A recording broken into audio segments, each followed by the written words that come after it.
And Marty, I know this is really about deregulation and really trying to supercharge AI leadership that the U.S. has at the moment, and a lot of nationalistic characters to this speech. I thought it was interesting because he talked about nationalism in Silicon Valley and beyond Silicon Valley. He also talked about AI race will demand patriotism. So really nationalizing this whole AI story for America. And I thought, this is obviously, given the geopolitical complexities and the significance of artificial intelligence in 2025. Yeah, certainly it seems to narrow the divide, right, between Washington, D.C. and Silicon Valley, right, Chery? But I think the key point here, and the way I like to think about it, from what we know so far from the speech, and there's likely going to be laid out even further in a podcast by Trump's AI czar, Mr. Sachs. Probably in his All In podcast, which could be happening right now, if I'm not mistaken.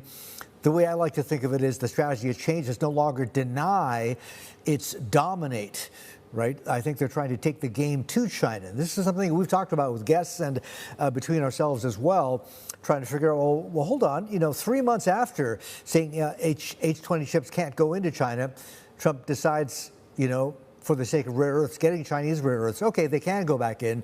By the way, we'll also let chip design software go back into China as well. We were scratching our heads going, what is going on here, right? And one take was, I remember, I think we were talking to Dan Niles. The thinking had been, maybe what America's trying to do is to basically keep China addicted to the U.S. AI stack, keep them dependent, right? But I think it's pretty clear now that it goes far beyond that. It's not just keeping them dependent and addicted. It's basically trying to dominate. It's taking the game to them. It's no longer deny. It is now dominate. That's the way I'm thinking about it.